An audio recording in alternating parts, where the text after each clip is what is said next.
Hello guys, welcome to my YouTube channel. स्वागत है आप सबका study with Usha ma'am channel पे। आज हम 10वीं क्लास का इतिहास का पार्ट नंबर 2 भारत में राष्ट्रवाद पढ़ेंगे।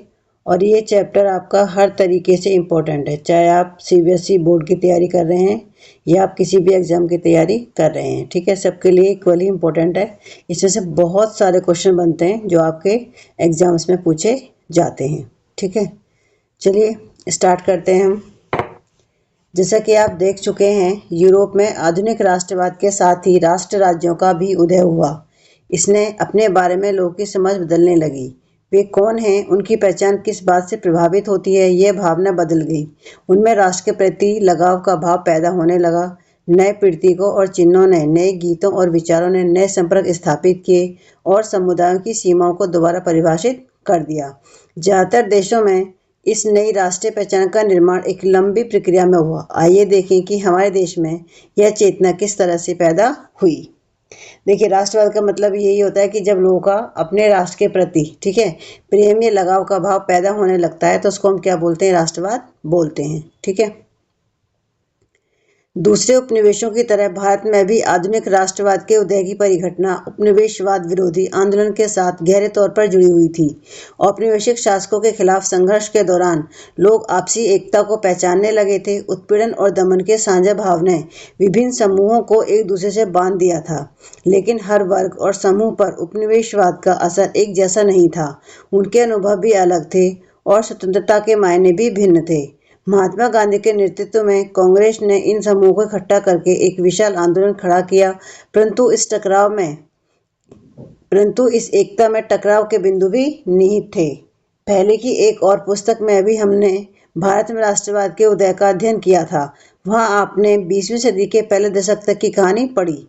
इस अध्याय में हम 1920 के दशक से आगे अध्ययन करेंगे और असहयोग आंदोलन तथा सविनय अवज्ञा आंदोलन के बारे में पढ़ेंगे। हम ये देखेंगे कि कांग्रेस ने राष्ट्रीय आंदोलन को विकसित करने के लिए किस तरह के प्रयास किए। इस आंदोलन में विभिन्न सामाजिक समूहों ने किस तरह हिस्सा लिया और किस तरह राष्ट्रवाद ने लोगों की कल्पना को नई उड़ान दे दी। चलिए हम याद पढ़ते पहले। पहला विश्व युद्ध, खिलाफत और असहयोग आंदोलन। ठीक है, आप सबको पता है जब प्रथम विश्व युद्ध था ये 1914 से 1919 के बीच तक लड़ा गया था। ठीक है, 1919 से बाद के सालों में हम देखते हैं कि राष्ट्रीय आंदोलन नए इलाकों तक फैल गया था। उसमें नए सामाजिक समूह शामिल हो गए थे और संघर्ष की नई पद्धतियां सामने आ रही थी। इन बदलावों को हम कैसे समझेंगे, उनके क्या परिणाम हुए? सबसे पहली बात यह है कि विश्व युद्ध ने एक नई आर्थिक और राजनीतिक स्थिति पैदा कर दी थी। इसके कारण रक्षा व्यय में भारी इजाफा हुआ। इस खर्चे की भरपाई करने के लिए युद्ध के नाम पर कर्जे लिए गए और करों में वृद्धि की गई। सीमा शुल्क बढ़ा दिया गया और आयकर शुरू किया गया। युद्ध के दौरान कीमतें तेजी से बढ़ रही थी। 1913 से 1918 के बीच कीमतें दुगनी हो चुकी थी, जिसके कारण आम लोगों की मुश्किलें बढ़ गई थी। गांव में सिपाहियों को जबरन भर्ती किया गया, जिसके कारण ग्रामीण इलाकों में व्यापक गुस्सा था। 1918, 1919 और 1920-1921 में देश के बहुत सारे हिस्सों में फसल खराब हो गई, जिसके कारण खाद्य पदार्थों का भारी अभाव पैदा हो गया। उसी समय फ्लू की महामारी फैल गई। 1921 की जनगणना के मुताबिक दुर्भिक्ष और महामारी के कारण 120-130 लाख लोग मारे गए। देखिए, हम ये यहाँ से क्वेश्चन बनता है कि जो प्रथम विश्व युद्ध था, प्रथम विश्व युद्ध ने किस तरीके से भारत की जो आर्थिक और राजनीतिक प्रभाव किस तरीके से किए हुए थे। ठीक है, तो इसका देख सबसे पहला आर्थिक कारण तो ये हुआ था कि इसमें सबसे कारण कि जो रक्षा व्यय था उसमें भारी इजाफा हुआ था। ठीक है, और खर्चों की भरपाई के लिए युद्ध के नाम पर कर्जे लिए जा रहे थे। टैक्स में वृद्धि हो गई थी। ठीक है, और जो सीमा शुल्क था उसको बढ़ा दिया। इनकम टैक्स शुरू किया गया। ठीक है, और युद्ध के दौरान जो वस्तुओं की जो कीमतें थी वो बहुत तेजी से बढ़ने लगी थी। ठीक है, और जो सिपाही लोग थे उनको जबरन, ठीक है, उसको यानी कि उनकी मर्जी के बिना सिपाही में उसको भर्ती किया जा रहा था। ठीक है, और 1921 की जनगणना के मुताबिक महामारी में 120 से 130 लाख लोग मारे गए थे। ठीक है, लोगों को उम्मीद थी कि युद्ध खत्म होने के बाद उनकी मुसीबतें कम हो जाएंगी, लेकिन ऐसा नहीं हुआ। इसी समय एक नए नेता सामने आया और उसने संघर्ष का एक नया ढंग, एक नया तरीका पेश किया। हम बात करते हैं सत्याग्रह का विचार। महात्मा गांधी जनवरी 1915 में भारत लौटे। देखिए पहली लाइन से क्वेश्चन है कि जो महात्मा गांधी है वो भारत कब लौटे थे, तो वो 1915 में भारत लौटे थे। ठीक है, इससे पहले वे दक्षिण अफ्रीका में थे। उन्होंने एक तरह के जन आंदोलन के रास्ते पर चलते हुए वहां की नस्लभेदी सरकार से सफलतापूर्वक लोहा लिया था। इस पद्धति को वे सत्याग्रह कहते थे। सत्याग्रह के विचार में सत्य की शक्ति पर आग्रह और सत्य की खोज पर जोर दिया जाता था। इसका अर्थ यह है कि अगर आपका उद्देश्य सच्चा है, यदि आपका संघर्ष अन्याय के खिलाफ है, तो उत्पीड़क से मुकाबला करने के लिए आपको किसी शारीरिक बल की आवश्यकता नहीं है। प्रतिशोध की भावना या आक्रामकता का सहारा लिए बिना सत्याग्रह केवल अहिंसा के सहारे भी अपने संघर्ष में सफल हो सकता है। इसके लिए दमनकारी शत्रु की चेतना को झंझोड़ना चाहिए। उत्पीड़क शत्रु को ही नहीं बल्कि सभी लोगों को हिंसा के जरिए सत्य की स्वीकार करने पर विवश करने की बजाय सच्चाई को देखने और सहज भाव से स्वीकार करने के लिए प्रेरित किया जाना चाहिए। इस संघर्ष में अंततः सत्य की ही जीत होती है। गांधी जी का विश्वास था कि अहिंसा का यह धर्म सभी भारतीयों को एकता के सूत्र में बांध सकता है। देखिए यहाँ से आपका 3 नंबर में क्वेश्चन पूछा गया था एक बार सीबीएसई में कि सत्याग्रह के विचार का क्या मतलब है। ठीक है, तो आप सत्याग्रह के विचार का मतलब इसमें आप लिख सकते हो कि इसका अर्थ है कि अगर आपका उद्देश्य सच्चा है और आपका संघर्ष अन्याय के खिलाफ है, तो उत्पीड़क से मुकाबला करने के लिए आपको किसी शारीरिक बल की आवश्यकता नहीं है। ठीक है, यानी कि जो सच्चाई है, सच्चाई के लिए किसी भी शारीरिक बल की आवश्यकता नहीं होती है। भारत आने के बाद गांधी जी ने कई स्थानों पर सत्याग्रह आंदोलन चलाया। 1917 में उन्होंने बिहार के चंपारण इलाके का दौरा किया और दमनकारी बागान व्यवस्था के खिलाफ किसानों को संघर्ष के लिए प्रेरित किया। 1917 में उन्होंने गुजरात के खेड़ा जिले के किसानों की मदद के लिए सत्याग्रह का आयोजन किया।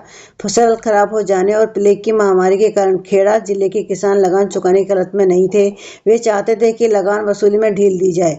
1918 में गांधी जी सूती कपड़ा कारखाने के मजदूरों के बीच सत्याग्रह आंदोलन चलाने अहमदाबाद में जा पहुंचे।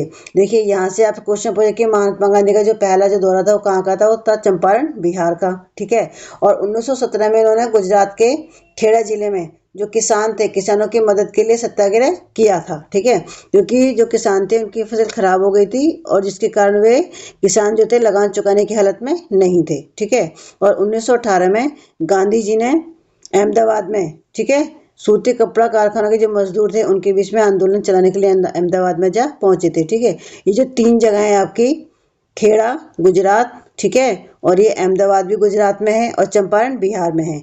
इन तीनों में से ही हर बार आपसे जो मैप आता है करने के लिए सीबीएसई में, वहां से ये 3 ही जगह आपसे पूछी जाती हैं। ठीक है, अब हम बात करते हैं रोलट एक्ट। इस कामयाबी से उत्साहित गांधी जी ने 1919 में प्रस्तावित रोलट एक्ट के खिलाफ एक राष्ट्रव्यापी आंदोलन चलाने का फैसला लिया। भारतीय सदस्यों के भारी विरोध के बावजूद इस कानून को इंपीरियल लेजिस्लेटिव काउंसिल ने बहुत जल्दबाजी में पारित कर दिया। इस कानून के जरिए सरकार को राजनीतिक गतिविधियों को चलने और राजनीतिक कैदियों को 2 साल तक बिना मुकदमा चलाए जेल में बंद रखने का अधिकार मिल गया। महात्मा गांधी ऐसे अन्यायपूर्ण कानूनों के खिलाफ अहिंसक ढंग से नागरिक समज्ञा चाहते थे। इसे 6 अप्रैल को एक हड़ताल से शुरू होना था। देखिए सबसे पहला क्वेश्चन तो ये था कि रोलट एक्ट कब आया था, तो रोलट एक्ट 1919 में आया था। ठीक है, और यहाँ से एक क्वेश्चन मुझे कि काले कानून की संज्ञा कौन से एक्ट को दी गई थी, तो जो रोलट एक्ट था इसको ही काले कानून की संज्ञा दी गई थी, क्योंकि इसमें अगर किसी व्यक्ति को गिरफ्तार कर लिया जाता था तो उसको तो वो अपने लिए कोई वकील वगैरह नहीं कर सकता था। ठीक है, और उसको यानी कि बिना उसे मुकदमा चलाए उसको जेल में बंद रखने का अधिकार जो सरकार थी उसको मिल गया था। ठीक है, तो गांधी जी ने इसको बिना अपील, बिना वकील, बिना दलील वाला कानून भी कहा था। विभिन्न शहरों में रैली जुलूसों का आयोजन किया गया। रेलवे वर्कशॉप में कामगार हड़ताल पर चले गए, दुकानें बंद हो गई। इस व्यापक जन उभार से चिंतित तथा रेलवे व टेलीग्राफ जैसी संचार सुविधाओं के भंग हो जाने की आशंका से भयभीत अंग्रेजों ने राष्ट्रवादियों पर दमन शुरू कर दिया। अमृतसर में बहुत सारे स्थानीय नेताओं को हिरासत में ले लिया गया। गांधी जी के दिल्ली में प्रवेश करने पर पाबंदी लगा दी गई। 10 अप्रैल को पुलिस ने अमृतसर में एक शांतिपूर्ण जुलूस पर गोली चला दी। इसके बाद लोग बैंकों, डाकखानों और रेलवे स्टेशनों पर हमला करने लगे। मार्शल लॉ लागू कर दिया और जनरल डायर ने कमान संभाल ली। देखिए मार्शल लॉ का मतलब था कि जो लोग वाकई की जगह इकट्ठा वो नहीं हो सकते। ठीक है, 13 अप्रैल को जलियांवाला बाग हत्याकांड हुआ। उस दिन अमृतसर में बहुत सारे गांव वाले सालाना बैसाखी मेले में शिरकत करने के लिए जलियांवाला बाग मैदान में जमा हुए थे। काफी लोग तो सरकार द्वारा लागू किए गए दमनकारी कानून का विरोध प्रकट करने के लिए एकत्रित हुए थे। यह मैदान चारों तरफ से बंद था। शहर से बाहर होने के कारण वहां जुटे लोगों को यह पता नहीं था कि इलाके में मार्शल लॉ लागू किया जा चुका है। जनरल डायर हथियारबंद सैनिकों के साथ वहां पहुंचा और जाते ही उसने मैदान से बाहर निकलने के सारे रास्तों को बंद कर दिया। इसके बाद उसके सिपाहियों ने भीड़ पर अंधाधुंध गोलियां चला दी। सैकड़ों लोग मारे गए। बाद में उसने बताया कि वह सत्याग्रहियों के जहन में दहशत और विस्मय का भाव पैदा करके एक नैतिक प्रभाव उत्पन्न करना चाहता था। ठीक है, तो यानी कि जलियांवाला बाग हत्याकांड कब हुआ था? जलियांवाला बाग हत्याकांड 13 अप्रैल 1919 को हुआ था। ठीक है, और जो वहाँ जो लोग थे वो अपने बैसाखी के मेले में देखने के लिए गए थे और उनको ये नहीं पता था कि उस एरिया के अंदर मार्शल लॉ लागू कर दिया गया, यानी कि वो लोग एक साथ इकट्ठा नहीं हो सकते हैं। तो यहाँ पे जो जनरल डायर था, ठीक है, उसने सैनिकों के साथ वहां पहुंचा और उसने लोगों के पे अंधाधुंध गोली चलानी शुरू कर दी और जो वो पार्क था वो वहां से बंद था। ठीक है, और इसमें सैकड़ों लोग मारे गए थे। ठीक है, ये कहा जाता है कि आज भी जलियांवाला बाग है वो वैसा के वैसे ही जैसे उस टाइम में था। जैसे जैसे जलियांवाला बाग की खबर फैली, उत्तर भारत के बहुत सारे शहरों में लोग सड़कों पर उतरने लगे, हड़तालें होने लगी, लोग पुलिस से मोर्चा लेने लगे और सरकारी इमारतों पर हमला करने लगे। सरकार ने इन कार्रवाइयों को निर्ममता से कुचलने का रास्ता अपनाया। सरकार लोगों को अपमानित और आतंकित करना चाहती थी। सत्याग्रहियों को जमीन पर नाक रगड़ने के लिए सड़क पर घिसट कर चलने और सारे साहिबों को सलाम मारने के लिए मजबूर किया गया। लोगों को कोड़े मारे गए और गांवों पर बम बरसाए गए। हिंसा फैलते देख महात्मा गांधी ने आंदोलन वापस ले लिया। भले ही रोलट सत्याग्रह एक बहुत बड़ा आंदोलन था, लेकिन अभी भी वह मुख्य रूप से शहरों कस्बों तक ही सीमित था। महात्मा गांधी पूरे भारत में और भी ज्यादा जनाधार वाला आंदोलन खड़ा करना चाहते थे, लेकिन उनका मानना था कि हिंदू मुसलमानों को एक दूसरे के नजदीक लाए बिना ऐसा कोई आंदोलन नहीं चलाया जा सकता। उन्हें लगता था खिलाफत का मुद्दा उठाकर वे दोनों समुदायों को नजदीक ला सकते हैं। पहले विश्व युद्ध में ऑटोमन तुर्की की हार हो चुकी थी। इस आशय की अफवाहें फैली हुई थी कि इस्लामिक विश्व के आध्यात्मिक नेता खलीफा ऑटोमन सम्राट पर एक बहुत सख्त संधि थोपी जाएगी। खलीफा की तात्कालिक शक्तियों की रक्षा के लिए मार्च 1919 में बम्बई में खिलाफत समिति का गठन किया गया। मोहम्मद अली और शौकत अली बंधुओं के साथ साथ कई युवा मुस्लिम नेताओं ने इस मुद्दे पर संयुक्त जन कार्रवाई की संभावना तलाशने के लिए महात्मा गांधी के साथ चर्चा शुरू कर दी। सितंबर 1920 में कांग्रेस के कलकत्ता अधिवेशन में महात्मा गांधी ने दूसरे नेताओं को इस बात पर राजी कर लिया कि खिलाफत आंदोलन के समर्थन और स्वराज के लिए एक असहयोग आंदोलन शुरू किया जाएगा।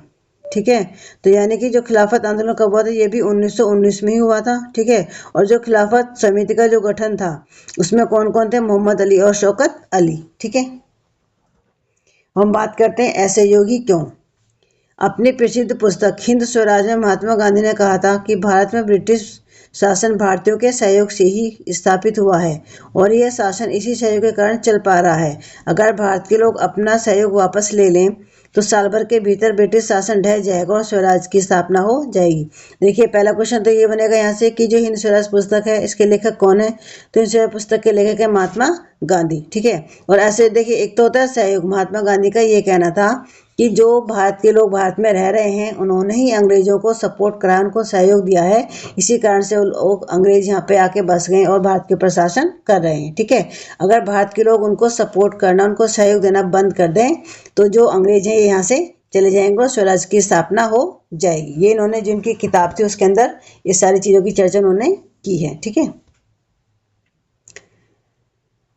असहयोग का विचार आंदोलन कैसे बन सकता था? गांधी जी का सुझाव था कि यह आंदोलन चरणबद्ध तरीके से आगे बढ़ना चाहिए। सबसे पहले लोगों को सरकार द्वारा दी गई पदवियां लौटा देनी चाहिए और सरकारी नौकरियों, सेना, पुलिस, अदालतों, विधायी परिषदों, स्कूलों और विदेशी वस्तुओं का बहिष्कार करना चाहिए। अगर सरकार दमन का रास्ता अपनाती है तो व्यापक सविनय अभियान भी शुरू किए जाएं।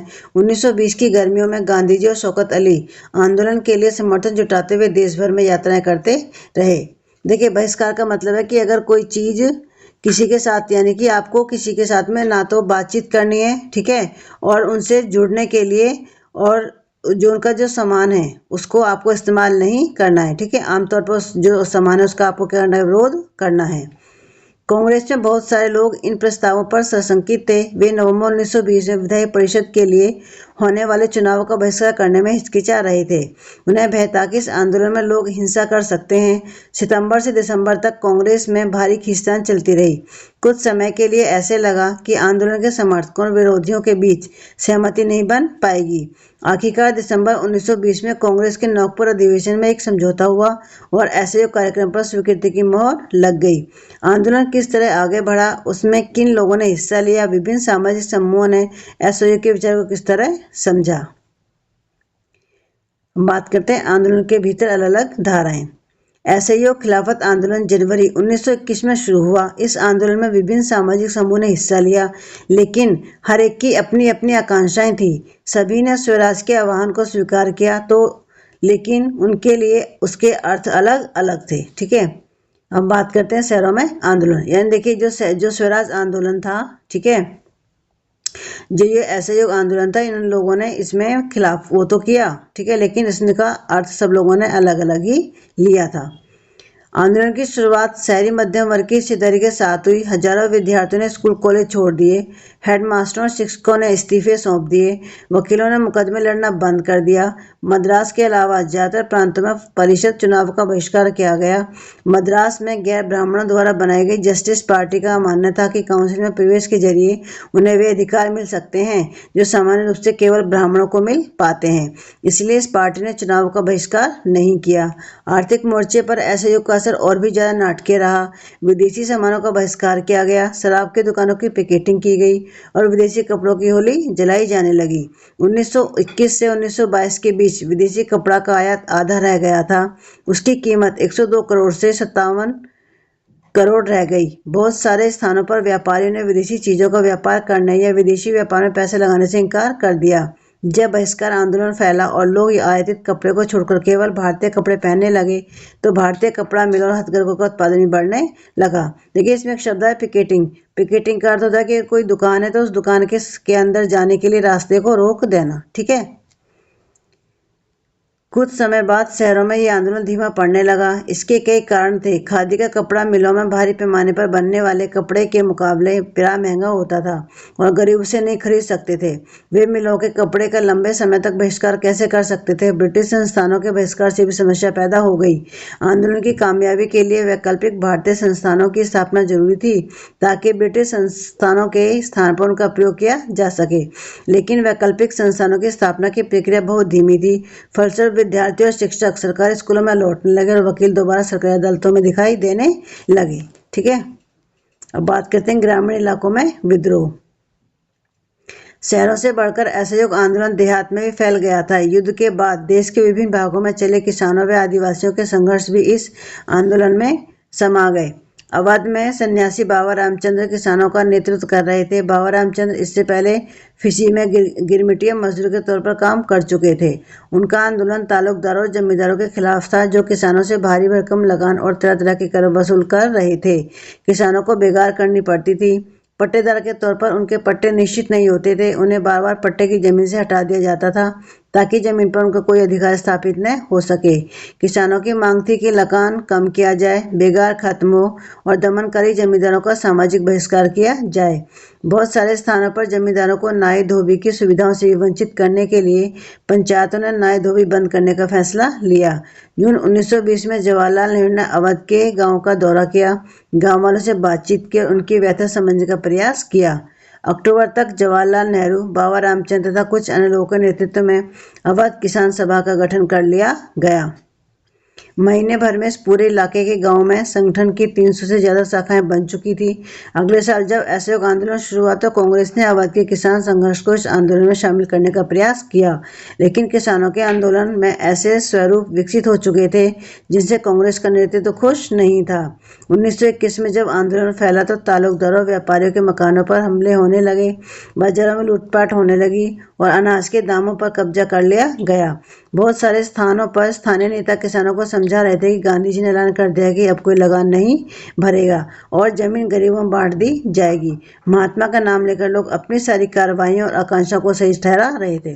देखिए, इसमें एक शब्द आया था गिरमिटिया मजदूर। ठीक है, गिरमिटिया मजदूर क्या है कि इसमें जब भारत पे अंग्रेजों का कब्जा था, तो उस टाइम में जो भारत के लोग थे उनको विदेशों में फिजी, गयाना, वेस्ट इंडीज आदि स्थानों पे उनको काम करने के लिए ले जाया जाता था। ठीक है, ये एक एग्रीमेंट होता था, एक कॉन्ट्रैक्ट होता था जिसके जरिए इन लोगों को बाहर ले जाया जाता था। ठीक है, और आगे जाकर इसी एग्रीमेंट को, इसी अनुबंध को क्या कहा जाने लगा? गिरमिटिया मजदूर कहा जाने लगा। ठीक है, और इसमें एक शब्द है बेगार। बेगार का मतलब कहते हैं, बेगार का मतलब होता है कि आपसे काम तो करा लिया लेकिन आपको कोई वेतन नहीं दिया गया, कोई काम के बदले में आपको कोई सैलरी पे नहीं किया, तो उसको हम क्या बोलेंगे? बेगार बोलेंगे। ठीक है, और देखिए अवध किसान सभा का जो नेतृत्व किया था वो बाबा रामचंद्र ने किया था। ठीक है, ये जवाहरलाल नेहरू के साथ में मिलके बाबा रामचंद्र ने जो अवध किसान सभा था इसका गठन किया था। ठीक है,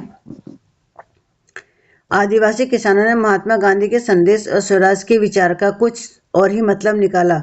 उदाहरण के लिए आंध्र प्रदेश की गुडेम पहाड़ियों में 1920 के दशक में एक उग्र गुरिल्ला आंदोलन फैल गया। देखिए, एक नंबर क्वेश्चन पिछली बार यहाँ से ही पूछा था डीएसएसबी में, टीजीटी सोशल साइंस में, जब 2021 में जो पेपर हुआ था कि जो ये गुरिल्ला आंदोलन था ये कहाँ पे हुआ था? तो ये हुआ था, ये आंध्र प्रदेश की गुडेम पहाड़ियों में हुआ था। और कब हुआ था? 1920 के दशक में इसकी शुरुआत हुई थी। ठीक है, गुरिल्ला आंदोलन का मतलब ये होता है कि लोगों से ना पीछे से लोगों के ऊपर पीछे से वार करना, छुपके वार करना। ठीक है, कांग्रेस इस तरह के संघर्ष को कभी स्वीकार नहीं कर सकती थी। अन्य वन क्षेत्रों की तरह यहाँ भी अंग्रेजी सरकार ने बड़े बड़े जंगलों में लोगों के दाखिल होने पर पाबंदी लगा दी थी। लोग इन जंगलों में न तो मवेशियों को चरा सकते थे, न ही जलावन के लिए लकड़ी और फल बीन सकते थे। इससे पहाड़ों के लोग परेशान और गुस्सा थे। न केवल उनकी रोजी रोटी पर असर पड़ रहा था, बल्कि उन्हें लगता था कि उनके परंपरागत अधिकार भी छीने जा रहे हैं। जब सरकार ने उन्हें सड़कों के निर्माण के लिए बेकार करने पर मजबूर किया तो लोगों ने बगावत कर दी। उनका नेतृत्व करने वाले अल्लूरी सीताराम राजू एक दिलचस्प व्यक्ति थे। उनका दावा था कि उनके पास बहुत सारी विशेष शक्तियां हैं। वे सटीक खगोलीय अनुमान लगा सकते हैं, लोगों को स्वस्थ कर सकते हैं तथा गोलियां भी उन्हें नहीं मार सकती। राजू के व्यक्तित्व से चमत्कृत विद्रोहियों को विश्वास था कि वह ईश्वर का अवतार है। राजू महात्मा गांधी की महानता के गुण गाते थे। उनका कहना था कि वह असहयोग आंदोलन से प्रेरित है। उन्होंने लोगों को खादी पहनने तथा शराब छोड़ने के लिए प्रेरित किया। साथ ही उन्होंने यह दावा भी किया कि भारत अहिंसा के बल पर नहीं बल्कि केवल बल प्रयोग के जरिए आजाद हो सकता है। गुडेम विद्रोहियों ने पुलिस स्थानों पर हमले किए, ब्रिटिश अधिकारियों को मारने की कोशिश की और स्वराज प्राप्ति के लिए गुरिल्ला युद्ध चलाते रहे। 1924 में राजू को फांसी दे दी और राजू अपने लोगों के बीच लोकनायक बन चुके।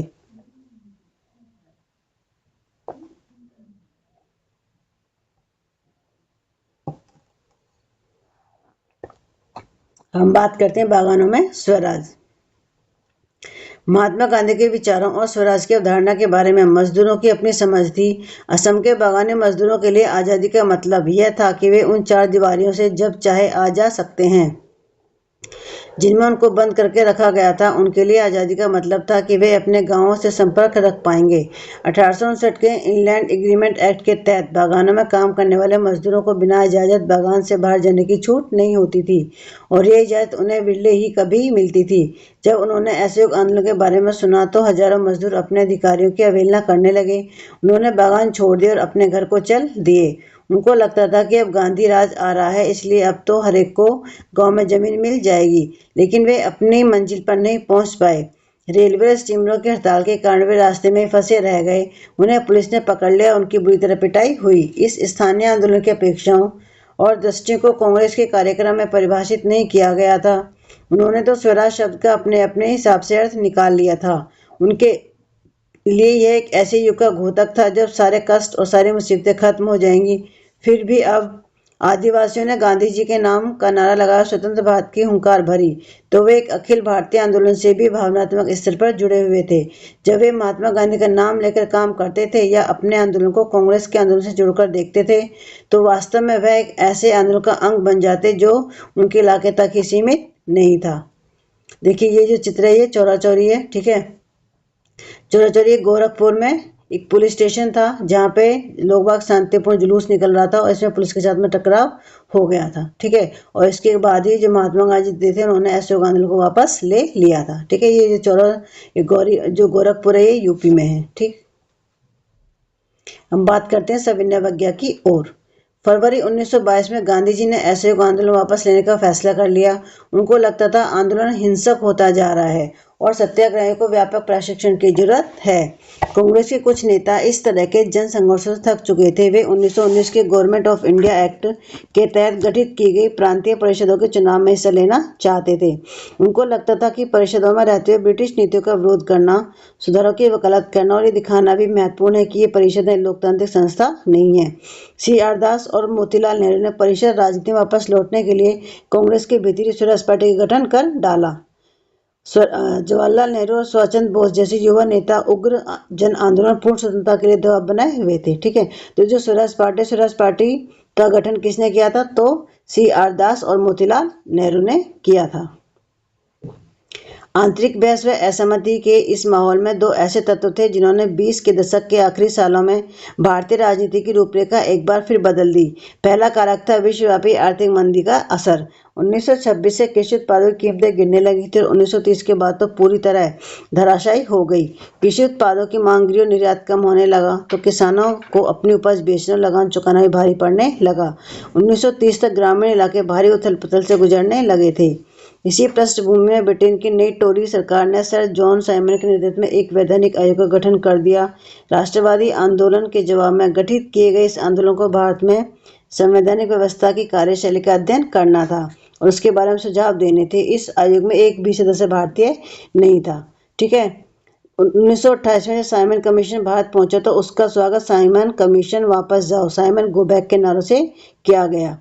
देखिए, जो साइमन कमीशन था ये 1928 में आया था। ठीक है, और इसके जितने भी सदस्य थे उनमें से एक भी भारतीय नहीं था, एक भी भारतीय व्यक्ति नहीं था। ठीक है, इसलिए लोगों ने इसका साइमन गो बैक के नारों से इसका स्वागत किया था। ठीक है, कांग्रेस और मुस्लिम लीग सभी पार्टियों ने प्रदर्शनों में हिस्सा लिया। इस विरोध को शांत करने के लिए वायसराय लॉर्ड इरविन ने अक्टूबर 1929 में भारत के लिए डोमिनियन स्टेट का गोलमाल सा ऐलान कर दिया। उन्होंने इस बारे में कोई समय सीमा भी नहीं बताई। उन्होंने सिर्फ इतना कहा कि भावी संविधान के बारे में चर्चा करने के लिए गोलमेज सम्मेलन आयोजित किया जाएगा। इस प्रस्ताव से कांग्रेस के नेता संतुष्ट नहीं थे। जवाहरलाल नेहरू और सुभाष चंद्र बोस के नेतृत्व में कांग्रेस का तेज तर्रार खेमा आक्रामक तेवर अपनाने लगा। उदारवादी और मध्यम वर्गीय नेता ब्रिटिश डोमिनियन के भीतर ही संवैधानिक व्यवस्था के पक्ष में थे, लेकिन इस खेमे का प्रभाव घटता जा रहा था। दिसंबर 1929 में जवाहरलाल नेहरू की अध्यक्षता में कांग्रेस के लाहौर अधिवेशन में पूर्ण स्वराज की मांग को औपचारिक रूप से मान लिया गया। तय किया गया कि 26 जनवरी 1930 को स्वतंत्रता दिवस के रूप में मनाया जाएगा और उस दिन लोग पूर्ण स्वराज के लिए संघर्ष की शपथ लेंगे।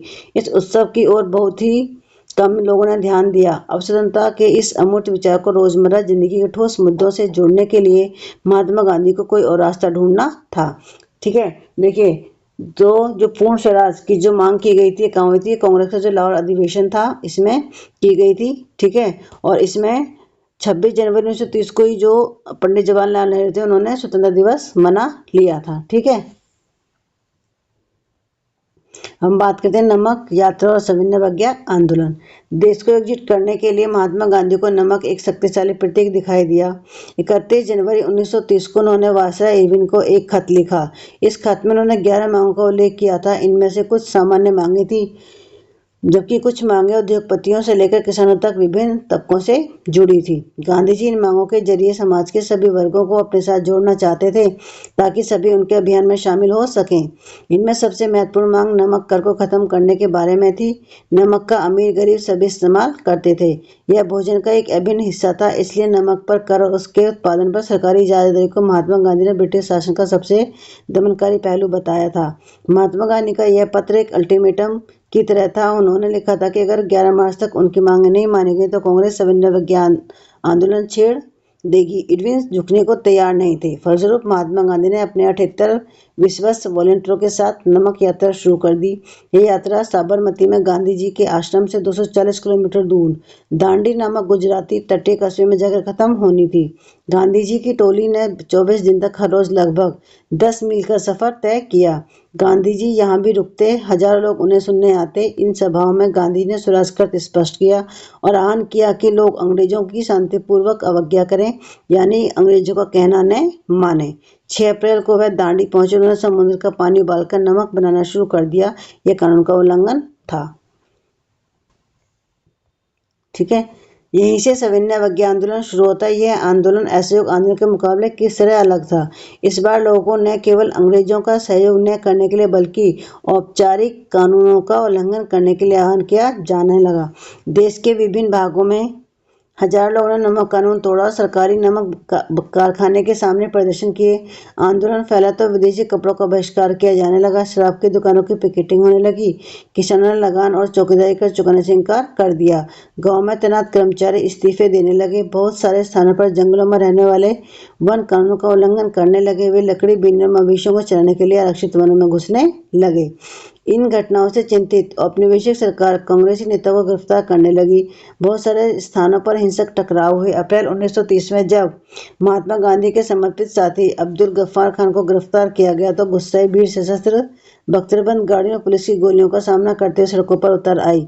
बहुत सारे लोग मारे गए।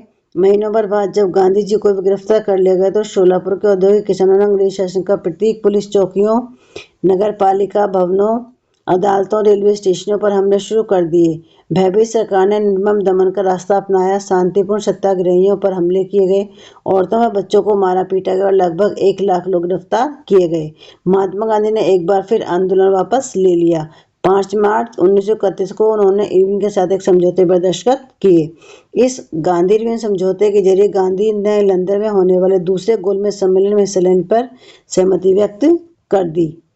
पहले गोलमेज सम्मेलन का कांग्रेस बहिष्कार कर चुकी थी। इसके बदले सरकार राजनीतिक कैदियों को रिहा करने पर राजी हो गई। दिसंबर 1931 में सम्मेलन के लिए गांधी जी लंदन गए। यह वार्ता बीच में टूट गई। उन्हें निराश वापस लौटना पड़ा। यहाँ आकर उन्होंने पाया कि सरकार ने नए सिरे से दमन शुरू कर दिया है। गफ्फार खान और जवाहरलाल नेहरू दोनों जेल में थे। कांग्रेस को गैरकानूनी घोषित कर दिया गया था। सभाओं, प्रदर्शनों, बहिष्कार जैसी गतिविधियों को रोकने के लिए सख्त कदम उठाए जा रहे थे। भारी आशंकाओं के बीच महात्मा गांधी ने सविनय अवज्ञा आंदोलन दोबारा शुरू कर दिया। साल भर तक आंदोलन चला, लेकिन 1934 तक आते आते उसकी गति मंद पड़ने लगी थी। लोगों ने आंदोलन को कैसे लिया? आइए देखिए कि सिविल नाफरमानी या सविनय अवज्ञा आंदोलन में शामिल विभिन्न समूह कौन थे, आंदोलन में हिस्सा क्यों लिया, उनके आदर्श क्या थे, उनके लिए स्वराज के क्या मायने थे। गांव में संपन्न किसान समुदाय जैसे गुजरात के पाटीदार और उत्तर प्रदेश के जाट आंदोलन में सक्रिय थे। व्यवसायी फसलों की खेती करने के कारण व्यापार में मंदी और गिरती कीमतों से बहुत परेशान थे। जब उनकी नगद आय खत्म होने लगी तो उनके लिए सरकारी लगान चुकाना नामुमकिन हो गया। सरकार लगान कम करने को तैयार नहीं थी। चारों तरफ असंतोष था। संपन्न किसानों ने सविनय अवज्ञा आंदोलन का बढ़ चढ़कर समर्थन किया। उन्होंने अपने समुदाय को एकजुट किया और कई बार अनिच्छुक सदस्यों को बहिष्कार के लिए मजबूर किया। उनके लिए स्वराज की लड़ाई भारी लगान के खिलाफ थी, लेकिन जब 1931 में लगानों के घटे बिना आंदोलन वापस ले लिया तो उन्हें बड़ी निराशा हुई। फलस्वरूप जब 1932 में आंदोलन शुरू हुआ तो उनमें से बहुतों ने उसमें हिस्सा लेने से इनकार कर दिया। गरीब किसान केवल लगान में कमी नहीं चाहते थे, उनमें से बहुत सारे किसान जमींदारों से पट्टे पर जमीन लेकर खेती कर रहे थे। महामंदी लंबी खिंची और नगद आमदनी गिरने लगी तो छोटे पट्टेदारों के लिए जमीन का किराया चुकाना भी मुश्किल हो गया। वे चाहते थे कि उन्हें जमींदारों को जो भाड़ा चुकाना था उसे माफ कर दिया जाए। इसके लिए उन्होंने कई रेडिकल आंदोलनों में हिस्सा लिया, जिनका नेतृत्व अक्सर समाजवादियों कम्युनिस्टों के हाथों में होता था। अमीर किसानों और जमींदारों की नाराजगी के भय से कांग्रेस भाड़ा विरोधी आंदोलन को समर्थन देने में प्राय हिचकिचाती थी। इसी कारण गरीब किसानों और कांग्रेस के बीच संबंध अनिश्चित बने रहे। व्यवसाय वर्ग की क्या स्थिति थी? उन्होंने सविनय अवज्ञा आंदोलन के बारे में क्या रुख अपनाया? पहले विश्व युद्ध के दौरान भारतीय व्यापारियों और उद्योगपतियों ने भारी मुनाफा कमाया था और वे ताकतवर हो चुके थे। अपने कारोबार को फैलाने के लिए उन्होंने ऐसी औपचारिक नीतियों का विरोध किया जिसके कारण उनकी व्यवसायिक गतिविधियों में रुकावट आती थी। वे विदेशी वस्तुओं के आयात से सुरक्षा चाहते थे और रुपया स्टर्लिंग विदेशी विनिमय अनुपात में बदलाव चाहते थे, जिससे आयात में कमी आ जाए। व्यवसायिक हितों को संगठित करने के लिए उन्होंने 1920 में भारतीय औद्योगिक एवं व्यावसायिक कांग्रेस, इंडियन इंडस्ट्रियल एवं कमर्शियल कांग्रेस और 1927 में भारतीय वाणिज्य एवं उद्योग परिसंघ, federation of Indian chamber of commerce and industry, जिसे हम छोटे बोलते हैं फिक्की, का गठन किया।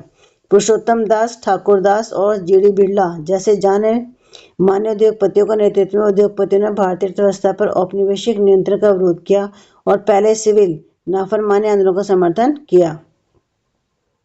उन्होंने आंदोलन को आर्थिक सहायता दी और आयातित वस्तुओं को खरीदने या बेचने से इनकार कर दिया। ज्यादातर व्यवसायी स्वराज को एक ऐसे युग के रूप में देखते थे जहां कारोबार पर औपनिवेशिक पाबंदियां नहीं होंगी और व्यापार व उद्योग निर्बाध ढंग से फल फूल सकेंगे। गोलमेज सम्मेलन की विफलता के बाद व्यावसायिक संगठनों को उत्साह भी मंद पड़ गया था। उन्हें उग्र गतिविधियों का भय था। वे लंबी अशांति की आशंका और कांग्रेस के युवा सदस्यों में समाजवाद के बढ़ते प्रभाव से डरे हुए थे। औद्योगिक श्रमिक वर्ग ने सविनय अवज्ञा आंदोलन में नागपुर के अलावा और कहीं भी बहुत बड़ी संख्या में हिस्सा नहीं लिया। जैसे जैसे उद्योगपति कांग्रेस के नजदीक आ रहे थे, मजदूर कांग्रेस से छिटकने लगे थे। फिर भी कुछ मजदूरों ने सविनय अवज्ञा आंदोलन में हिस्सा लिया। उन्होंने विदेशी वस्तुओं के बहिष्कार जैसे कुछ गांधीवादी विचारों को कम वेतन व खराब कार्यस्थितियों के खिलाफ अपनी लड़ाई से जोड़ लिया था। 1930 में रेलवे कामगारों की और 1932 में गोदी कामगारों की हड़ताल हुई। 1930 में छोटे नागपुर के टिन खानों के हजारों मजदूरों ने गांधी टोपी पहनकर रेलवे में बहिष्कार अभियानों में हिस्सा लिया। फिर भी कांग्रेस अपने कार्यक्रम में मजदूरों की मांग को समाहित करने में हिचकिचा रही थी। कांग्रेस को लगता था कि इससे उद्योगपति आंदोलन से दूर चले जाएंगे और साम्राज्यवाद विरोधी ताकतों फूट पड़ेगी। सिविल नाफरमानी आंदोलन में औरतों ने बड़े पैमाने पर हिस्सा लिया। गांधी जी के नमक सत्याग्रह के दौरान हजारों औरतें उनकी बात सुनने के लिए घर से बाहर आ जाती थी। उन्होंने जुलूसों में हिस्सा लिया, नमक बनाया, विदेशी कपड़ों व शराब की दुकानों की पिकेटिंग की। बहुत सारी महिलाएं जेल भी गईं। शहरी इलाकों में ज्यादातर ऊंची जातियों की महिलाएं सक्रिय थीं, जबकि ग्रामीण इलाकों में संपन्न किसान परिवार की महिलाएं आंदोलन में हिस्सा ले रही थी। गांधी जी के आह्वान के बाद औरतों को राष्ट्र की सेवा करना अपना पवित्र दायित्व दिखाई देने लगा था, लेकिन सार्वजनिक भूमिका में इस इजाफे का मतलब यह नहीं था कि औरतों की स्थिति में कोई भारी बदलाव आने वाला था। गांधी जी का मानना था कि घर चलाना, चूल्हा चौका संभालना, अच्छी माँ व अच्छी पत्नी की भूमिका को निर्वाह करना ही औरत का असली कर्तव्य है। इसलिए लंबे समय तक कांग्रेस संगठन में किसी भी महत्वपूर्ण पद पर औरतों को जगह देने से हिचकिचाती रही। कांग्रेस को उनकी प्रतीकात्मक उपस्थिति में ही दिलचस्पी थी। हम बात करते हैं सविनय अवज्ञा की सीमाएं। सभी सामाजिक समूह स्वराज की अमूर्त अवधारणा से प्रभावित नहीं थे। ऐसा ही एक समूह राष्ट्र के अछूतों का था। वे 1930 के बाद खुद को दलित या उत्पीड़क कहने लगे थे। कांग्रेस ने लंबे समय तक दलितों पर ध्यान नहीं दिया, क्योंकि कांग्रेस रूढ़िवादी सवर्ण हिंदू सनातन पंथियों से डरी हुई थी। लेकिन महात्मा गांधी ने ऐलान किया कि अस्पृश्यता को खत्म किए बिना 100 साल तक भी स्वराज की स्थापना नहीं की जा सकती। उन्होंने अछूतों को हरिजन यानी ईश्वर की संतान बताया।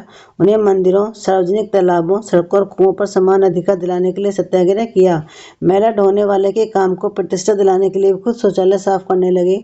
उन्होंने ऊंची जातियों का आह्वान किया कि वे अपना हृदय परिवर्तन करें और अस्पृश्यता के पाप को छोड़ें। लेकिन बहुत सारे दलित नेता अपने समुदाय की समस्याओं को अलग राजनीतिक हल ढूंढना चाहते थे।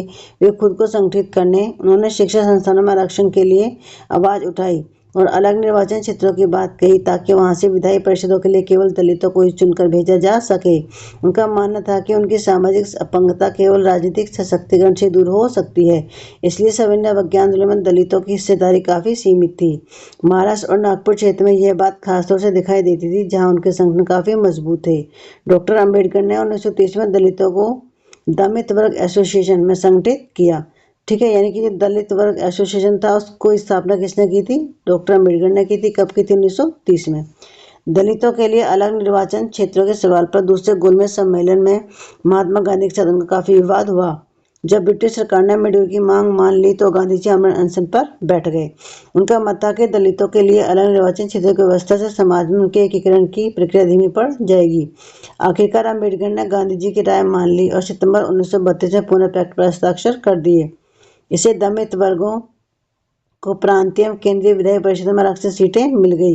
हालांकि उनके लिए मतदान सामान्य निर्वाचन क्षेत्र में ही होता था। फिर भी दलित आंदोलन कांग्रेस के नेतृत्व में चल रहे राष्ट्रीय आंदोलन को शंका की दृष्टि से देखता रहा।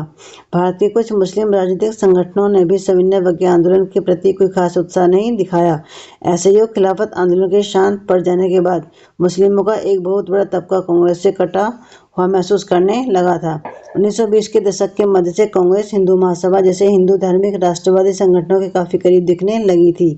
जैसे जैसे हिंदू मुसलमानों के बीच संबंध खराब होते गए, दोनों समुदाय उग्र धार्मिक जुलूस निकालने लगे। इससे कई शहरों में हिंदू मुस्लिम सांप्रदायिक टकराव व दंगे हुए। हर दंगे के साथ दोनों समुदाय के बीच फासला बढ़ता गया। कांग्रेस और मुस्लिम लीग ने एक बार फिर गठबंधन का प्रयास किया। 1927 में ऐसा लगा कि अब एकता स्थापित हो ही जाएगी। सबसे महत्वपूर्ण मतभेद भावी विधानसभा प्रतिनिधित्व के सवाल पर थे। मुस्लिम लीग के नेताओं में से एक मोहम्मद अली जिन्ना का कहना था कि अगर मुसलमानों को केंद्रीय सभा में आरक्षित सीटें दी जाएं और मुस्लिम बहुल प्रांतों में मुसलमानों को आबादी के अनुपात में प्रतिनिधित्व दिया जाए तो वे मुसलमानों के लिए पृथक निर्वाचक की मांग छोड़ने के लिए तैयार हैं। प्रतिनिधित्व के सवाल पर यह बहस मुबाहिस चल ही रही थी कि 1928 में आयोजित किए गए सर्वदलीय सम्मेलन में हिंदू महासभा के M.R. जयकर ने इस समझौते के लिए किए जा रहे प्रयासों की खुलेआम निंदा शुरू कर दी, जिससे इस मुद्दे के समाधान की सारी संभावनाएं समाप्त हो गईं। जब सविनय अवज्ञा आंदोलन शुरू हुआ उस समय समुदाय के बीच संदेह और अविश्वास का माहौल बना हुआ था। कांग्रेस से कटे हुए मुसलमानों का बड़ा तबका किसी संयुक्त संघर्ष के लिए तैयार नहीं था। बहुत सारे मुस्लिम नेता और बुद्धिजीवी भारत में अल्पसंख्यकों के रूप में मुसलमानों की हैसियत को लेकर चिंता जता रहे थे। उनको भय था कि हिंदू बहुसंख्या के कवर्चस्व की स्थिति में अल्पसंख्यकों की स्थिति और पहचान खो जाएगी। हम बात करते हैं सामूहिक अपनेपन का भाव। राष्ट्रवाद की भावना तब पनपती जब लोग ये महसूस करने लगते हैं कि वे एक ही राष्ट्र के अंग हैं, जब वे एक दूसरे को एकता के सूत्र में बांधने वाली कोई साझा बात ढूंढ लेते हैं। लेकिन राष्ट्र लोगों के मस्तिष्क में एक यथार्थ का रूप कैसे लेता है? विभिन्न समुदायों, क्षेत्रों या भाषाओं से संबंध अलग अलग समूह ने सामूहिक अपनेपन का भाव कैसे विकसित किया? सामूहिक अपनेपन की यह भावना आंशिक रूप से संयुक्त संघर्षों के चलते पैदा हुई थी।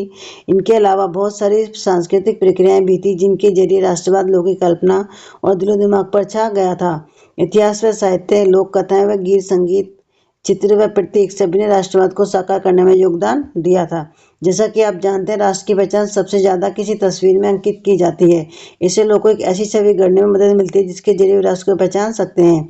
20वीं सदी में राष्ट्रवाद के विकास के साथ भारत की पहचान भी भारत माता की छवि का रूप लेने लगी। इस छवि के निर्माण कार्य बंकिम चंद्र चट्टोपाध्याय ने किया। 1870 के दशक में उन्होंने मातृभूमि की स्तुति के रूप में वंदे मातरम लिख दिया। बाद में इसे उन्होंने अपने उपन्यास आनंद मठ में शामिल कर लिया। ठीक है, यानी कि देखिए जो वंदे मातरम है इसको बंकिम चंद्र चटर्जी ने लिखा। उनकी किताब का नाम क्या था? आनंद मठ। यह गीत बंगाल में स्वदेशी आंदोलन में खूब गाया गया। विदेशी आंदोलन की प्रेरणा से रविंद्रनाथ टैगोर ने भारत माता की विख्यात छवि को चित्रित किया। तो भारत माता का जो पहला चित्र था किसने बनाया था? वो बनाया था रविंद्रनाथ टैगोर ने। ठीक है, ये रविंद्रनाथ टैगोर के बड़े भाई थे। इस पेंटिंग में भारत माता को एक सन्यासिनी के रूप में दिखाया गया है। वे शांत, गंभीर, देवी और आध्यात्मिक गुणों से युक्त दिखाई देती हैं। आगे चलकर जब इस छवि को बड़े पैमाने पर तस्वीरों में उतारा जाने लगा और विभिन्न कलाकार ये तस्वीर बनाने लगे तो भारत माता की छवि विविध रूप ग्रहण करती गई। इस मातृ छवि के प्रति श्रद्धा को राष्ट्रभाव में आस्था का प्रतीक माना जाने लगा। राष्ट्रवाद का विचार भारतीय लोक कथाओं को पुनर्जीवित करने के आंदोलन से भी मजबूत हुआ। 19वीं सदी के आखिर में राष्ट्रवादियों ने भाटों व चारणों द्वारा सुनाई जाने वाली लोक कथाओं को दर्ज करना शुरू कर दिया। वे लोकगीतों व जनश्रुतियों को इकट्ठा करने के लिए गांव-गांव घूमने लगे। उनका मानना था कि यही कहानियां हमारी उस परंपरागत संस्कृति की सही तस्वीर पेश करती हैं जो बाहरी ताकतों के अभाव से भ्रष्ट और दूषित हो चुकी हैं। अपनी राष्ट्रीय पहचान को ढूंढने और अपने अतीत में गौरव का भाव पैदा करने के लिए इस लोक परंपरा को बचा कर रखना जरूरी था। बंगाल में खुद रविंद्रनाथ टैगोर भी लोक गाथा, गीत, बाल गीत और मिथकों को इकट्ठा करने निकल पड़े। उन्होंने लोक परंपराओं को पुनर्जीवित करने वाले आंदोलन का नेतृत्व किया। इस मद्रास में नटेश्वर शास्त्री ने the folklores of southern India के नाम से प्रकाशित तमिल लोक कथाओं का विशाल संकलन 4 खंडों में प्रकाशित किया। उनका मानना था कि लोक कथाएं राष्ट्रीय साहित्य होती हैं। यह लोक असली विचारों विशेषताओं की सबसे विश्वसनीय अभिव्यक्ति है। जैसे जैसे राष्ट्रीय आंदोलन आगे बढ़ा, राष्ट्रवादी नेता लोगों को एकजुट करने और उनमें राष्ट्रवाद की भावना भरने के लिए इस तरह के चिन्हों और प्रतीकों के बारे में और ज्यादा जागरूक होते गए। बंगाल में स्वदेशी आंदोलन के दौरान एक तिरंगा झंडा हरा, पीला, लाल तैयार किया गया। इसमें ब्रिटिश भारत के 8 प्रांतों का प्रतिनिधित्व करते कमल के 8 फूल और हिंदुओं और मुसलमानों का प्रतिनिधित्व करते एक अर्धचंद्र दर्शाया गया था। 1921 तक गांधी जी ने भी स्वराज का झंडा तैयार कर लिया था। यह भी तिरंगा सफेद, हरा और लाल था। इसके मध्य में गांधीवादी प्रतीक चरखे को जगह दी गई थी जो स्वावलंबन का प्रतीक था। जुलूसों में झंडा थामे चलना शासन के प्रति अवज्ञा का संकेत था। इतिहास के पुनर्वाक्य राष्ट्रवाद की भावना पैदा करने का एक और साधन थी। 19वीं सदी के अंत तक आते आते बहुत सारे भारतीय यह महसूस करने लगे कि राष्ट्र के प्रति गर्व का भाव जगाने के लिए भारतीय इतिहास को अलग ढंग से पढ़ाया जाना चाहिए। अंग्रेजों की नज़र में भारतीय पिछड़े हुए और आदिम लोग थे जो अपना शासन खुद नहीं संभाल सकते। इसके जवाब में भारत के लोग अपनी महान उपलब्धियों की खोज में अतीत की ओर देखने लगे। उन्होंने उस गौरवमयी प्राचीन युग के बारे में लिखना शुरू कर दिया जब कला और वास्तुशिल्प, विज्ञान और गणित, धर्म और संस्कृति, कानून और दर्शन, हस्तकला और व्यापार फल फूल रहे थे। उनका कहना था कि इस महान युग के बाद पतन का समय आया और भारत को गुलाम बना लिया गया। इस राष्ट्रवादी इतिहास में पाठकों को अतीत में भारत की महानता व उपलब्धियों पर गर्व करने और ब्रिटिश शासन के तहत दुर्दशा से मुक्ति के लिए संघर्ष का मार्ग अपनाने का आह्वान किया जाता था। लोगों को एकजुट करने की इन कोशिशों की अपनी समस्याएं थी। जिस अतीत का गौरवगान किया जा रहा था वह हिंदुओं का अतीत था। जिन छवियों का सहारा लिया जा रहा था वे हिंदू प्रतीक थे, इसलिए अन्य समुदाय के लोग अलग थलग महसूस करने लगे। अब बात करते हैं निष्कर्ष। अंग्रेज सरकार के खिलाफ बढ़ता गुस्सा विभिन्न भारतीय समूहों और वर्गों को स्वतंत्रता के साझा संघर्ष में खींच रहा था। महात्मा गांधी के नेतृत्व में कांग्रेस ने लोगों के असंतोष और परेशानियों को स्वतंत्रता के संगठित आंदोलन में समाहित करने का प्रयास किया। उन्होंने आंदोलन के जरिए पूरे देश को एकता के सूत्र में पिरोने का प्रयास किया। लेकिन जैसा कि हमने देखा, इन आंदोलनों में हिस्सा लेने वाले विभिन्न समूह और वर्ग अलग अलग आकांक्षाओं और अपेक्षाओं के साथ हिस्सा ले रहे थे। उनकी शिकायतें बहुत व्यापक थीं, इसलिए औपनिवेशिक शासन से मुक्ति का भी सबके लिए अपना अपना अर्थ था। कांग्रेस ने इन विभेदों को हल करने और यह सुनिश्चित करने के लिए हमेशा प्रयास किया कि एक समूह की मांगों के कारण कोई दूसरा समूह दूर न चला जाए। ये वजह है कि आंदोलन के भीतर अक्सर बिखराव आ जाता था। कांग्रेस की सरगर्मी और राष्ट्रीय एकता के शिखर को छूने के बाद बिखराव और आंतरिक टकरावों के चरण आ जाते थे। संक्षेप में, जो राष्ट्र उभर रहा था वह औपनिवेशिक शासन से मुक्ति की चाह रखने वाली बहुत सारी आवाज़ों का पुंज था। ठीक है।